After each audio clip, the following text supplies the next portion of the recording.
अस्सलामु अलैकुम वरहमतुल्लाहि वबरकातुहू। जी हाँ दोस्तों, उम्मीद है कि आप तमामी लोग खैर आफ़ियत से होंगे, तमामी लोग अच्छे होंगे। जी हाँ दोस्तों, एक बड़ी अपडेट और बहुत ही अहम अपडेट आ रही है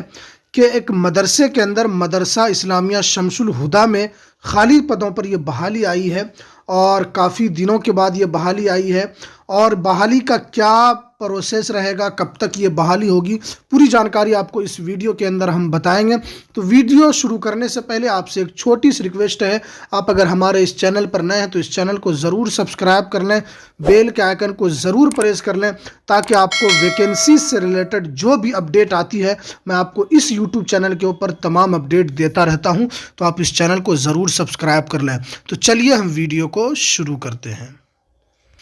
जैसा कि आप स्क्रीन पर देख रहे हैं कि मदरसा इस्लामिया शमसुल हुदा में रिक्त पदों पर होगी बहाली। देख रहे हैं कि मदरसा इस्लामिया शमसुल हुदा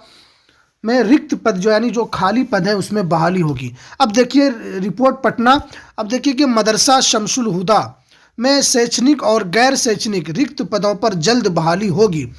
प्रमंडलीय आयुक्त कुमार रवि ने संबंधित अधिकारियों को रिक्त पदों पर पदस्थान के लिए समक्ष प्राधिकार के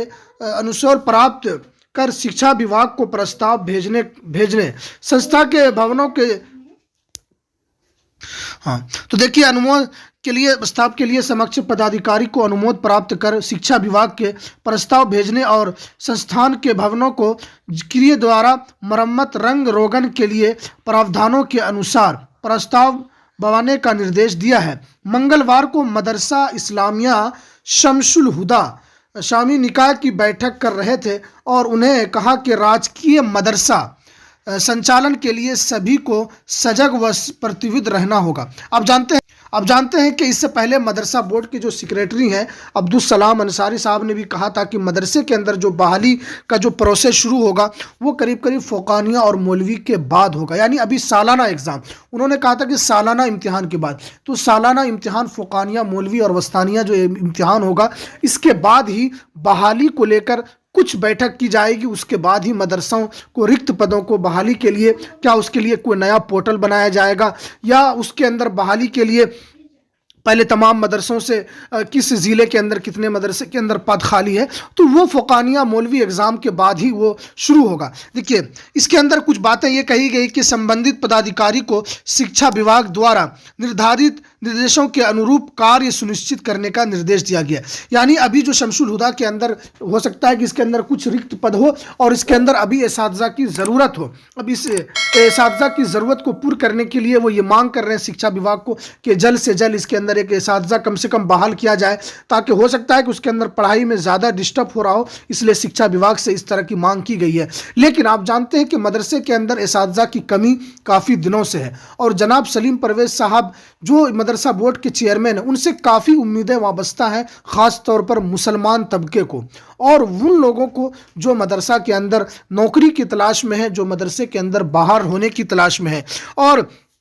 सलीम परवेज़ साहब ने भी खुद कहा था कि हम इसके ऊपर काम कर रहे हैं और जिस उम्मीद के साथ हम इस मदरसा बोर्ड के चेयरमैन बने हैं हम उसके ऊपर पूरा पूरा करने की कोशिश ज़रूर करेंगे। अब देखिए इसको लेकर देखिए संबंधित पदाधिकारियों को शिक्षा विभाग द्वारा निर्धारित निषेध अनुसार कार्य सुनिश्चित करने का निर्देश दिया गया है ताकि छात्राओं को आवश्यकता के अनुरूप सभी सुविधा उपलब्ध हो सकता है कि इसके अंदर पढ़ाने वालों की कमी होने की वजह से इसलिए मांग की गई है। अब आहिस्ता आहिस्ता तमाम मदरसों के अंदर बहाली ज़रूर होगी। इस मौके पर आयुक्त के सचिव सह शैक्षणिक शिक्षा उप निदेशक डॉक्टर विद्यानंद सिंह और प्राचार्य सैयद मसूद अहमद और डॉक्टर अहमद अब्दुल हक और सैयद इरशाद, ये तमाम लोग उसके अंदर मौजूद थे। और स्थानीय वर्ष 1912 से मदरसा इस्लामिया शमसुल हुदा की स्थापना, यानी 1912 से यह मदरसा चल रहा है। अब देखिए मदरसे के अंदर बहाली का जो प्रोसेस है, इस प्रोसेस को लेकर अभी तक तो कोई खुलासा नहीं हुआ है और इस मदरसे के अंदर बहाली के लिए क्या क्या योग्यता चाहिए, और इस सिलसिले में अभी कोई कंफर्मेशन नहीं है कि हाँ ये तो है कि इसके अंदर बहाली होगी, लेकिन अभी इसकी योग्यता क्या होगी इस मदरसे के अंदर बहाली के लिए। शैक्षणिक और गैर शैक्षणिक दोनों के लिए इसके अंदर बहाली होगी, और इसको लेकर अभी मदरसा शमसुल हुदा की तरफ से इस तरह का कोई नोटिफिकेशन अभी रिक्त पदों के लिए जो क्या योग्यता होगी वो जारी नहीं हुई, लेकिन बहाली के लिए उन्होंने एक प्रस्ताव शिक्षा विभाग को भेज दिया है, और इसको लेकर शिक्षा विभाग ने भी दिशा निर्देश रंग रोगन के लिए दिया है कि इस मदरसे को जल्द से जल्द रंग करके ताकि मदरसे को अच्छा तरीका से बनाया जाए, ताकि उसके अंदर जो पढ़ाने वाले असातिज़ा हो उनकी बहाली की जा सके। इसको लेकर शिक्षा विभाग की तरफ से भी दिशा निर्देश दे दिया गया है, लेकिन बहाली को लेकर अभी तक क्या है इसके अंदर अभी तक खुलासा नहीं हुआ है कि कब तक इसके अंदर बहाली हो पाएगी, लेकिन उम्मीद है कि मदरसे के अंदर बहाली शुरू होगी और बहुत जल्द बहाली शुरू होने की उम्मीद है। पूरे बिहार के अंदर असातिज़ा की कमी है, पूरे बिहार के अंदर पढ़ाने वालों की कमी है, ख़ासतौर पर मदरसे के अंदर, और मदरसे के अंदर कैलेंडर भी जारी कर दिया गया है, इतनी छुट्टी होगी, इतने बजे तक ये होगी, लेकिन असातिज़ा की कमी की वजह से बच्चे कैसे पढ़ सकेंगे, और जो बच्चे एडमिशन लेना चाहेंगे जब असातिज़ा ही नहीं रहेंगे तो वो पढ़ेंगे कैसे। ये तमाम चीज़ें हैं, और जनाब सलीम परवेज़ साहब को इसके ऊपर गौर करने की ज़रूरत है, और जल्द से जल्द हो सके, जितना जल्दी हो सके बहाली को लेकर ज़रूर एक प्रस्ताव पास करके जल्द से मुख्यमंत्री नीतीश कुमार से बात करके या तेजस्वी यादव से और शिक्षा विभाग के अपर मुख्य सचिव जितने भी ये लोग हैं इनसे बात करके जल्द से जल्द बहाली का जो रास्ता है उसे साफ करना चाहिए, ताकि काफ़ी लोग इस इंतज़ार में हैं कि बहाल हम हो सके। लेकिन देखिए शमसुल हुदा के अंदर ये बहाली आई है, आहिस्ता आहिस्ता तमाम मदरसों के अंदर बहाली का जो प्रोसेस है वो चालू हो जाएगा। तो ये कुछ अहम अपडेट जो मैंने आपके सामने रखा। तो चलिए हमें दीजिए इजाज़त, फिर मिलते हैं किसी नेक्स्ट वीडियो में किसी नई अपडेट के साथ। अस्सलामु अलैकुम वरहमतुल्लाहि वबरकातुहू।